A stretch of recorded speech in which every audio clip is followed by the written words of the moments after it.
तो good morning everyone.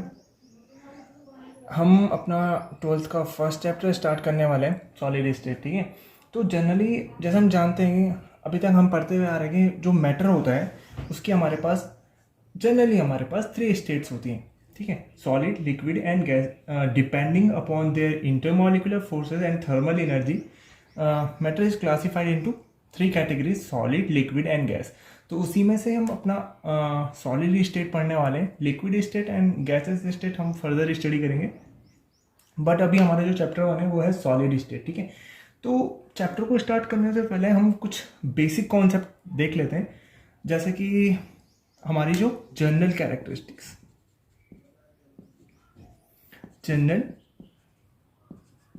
Characteristics of solid. ये तो हम सभी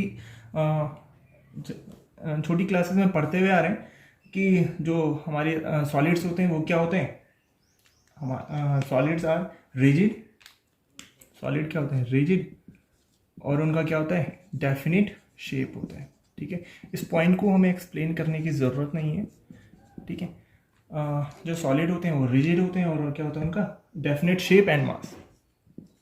उनका जो शेप और मास होता है वो क्या होता है? डेफिनेट होता है। ठीक है, मतलब ऐसा नहीं है कि उनका जो शेप है, मास है, वो कंटेनर टू कंटेनर वेरी करेगा। They have definite shape and definite मास। जैसे कि लिक्विड होता है, पानी होता है, हम उसे बकेट में डालते हैं तो बकेट का शेप का हो जाता है, और बाउल में डालेंगे तो बाउल का शेप का हो जाता है। मतलब उसका शेप होता है वो वेरी करता है, बट सॉलिड का जो शेप होता है वो फिक्स होता है, वो वेरी नहीं करता। ठीक है, पॉइंट नंबर 2 है volume, definite volume. Definite volume, ठीक है, डेफिनेट वॉल्यूम। उसके बाद हम पे पॉइंट नंबर 3। पॉइंट नंबर 3 हम पे ये होता है intermolecular forces. Intermolecular forces are very strong. मतलब इसका मतलब क्या है कि जो सॉलिड के जो पार्टिकल्स होते हैं उनके बीच में जो लगने वाला फोर्स ऑफ अट्रैक्शन है वो बहुत ज़्यादा स्ट्रांग होता है। मतलब ऐसे नहीं कि इजीली ब्रेक हो जाएंगे, बहुत ज़्यादा टाइटली ये पैक्ड होते हैं। सॉलिड के जो कॉन्स्टेंट पार्टिकल्स होते हैं सॉलिड में, वो क्या होते हैं? बहुत ज़्यादा टाइटली पैक्ड होते हैं। उसका जो हम पे फोर्थ पॉइंट है सॉलिड्स आर ऑलमोस्ट इनकम्प्रेसिबल। ठीक है, इनकम्प्रेसिबल होते हैं। ये सारे पॉइंट्स आपने अभी छोटी क्लासेस में पढ़े होंगे, तो इतना ज़्यादा एक्सप्लेन करने की इनमें ज़रूरत नहीं है। ठीक है, डेंसिटी क्या होती है इनकी? डेंसिटी क्या होती है सॉलिड की? आप बताइए। Density of solids are greater than liquid and gas.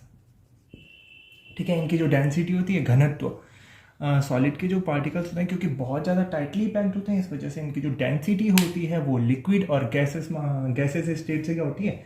ज़्यादा होती है। ठीक है, अब क्योंकि पार्टिकल्स हैं जो सॉलिड के वो टाइटली पैक्ड हैं, है ना, टाइटली पैक्ड है तो इजीली इधर उधर मूव नहीं कर पाएंगे, और क्योंकि इनमें मूवमेंट कम होगा इस वजह से इनका जो डिफ्यूजन होता है वो भी क्या होगा? कम होगा। तो ये हम पे नेक्स्ट पॉइंट है, solid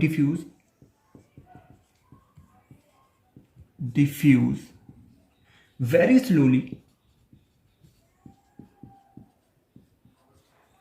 as compared to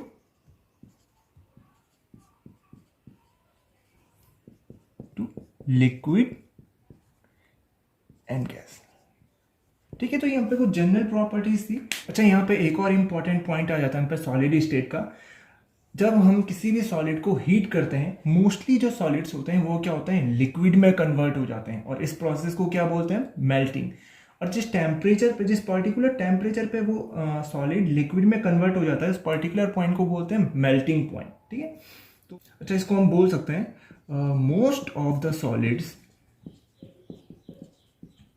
become liquid when heated. ठीक है, and this process is called melting point. this process is called melting. This process is called melting. This process is called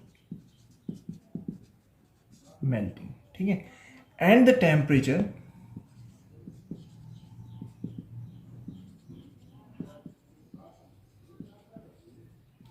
at which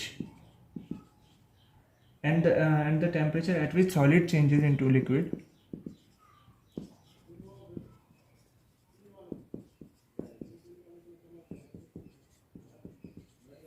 is called melting point. It's called melting point. Okay और ये जो melting point होता है ये depend करता है, melting point depends upon nature of solid. ठीक है, हर सॉलिड का अपना अलग अलग मेल्टिंग पॉइंट होता है. Melting point of any solid depends upon its nature. ठीक है, of a solid depends upon its nature. मतलब कि ये सॉलिड टू जो मेल्टिंग पॉइंट होता है सॉलिड टू सॉलिड वेरी करता है, अलग अलग सॉलिड्स का अलग अलग मेल्टिंग पॉइंट होता है. तो ये तो थी हम पे सारी जनरल कैरेक्टरिस्टिक्स ऑफ सॉलिड जो कि आपने अभी अपनी छोटी क्लासेस में ऑलरेडी आप लोग पढ़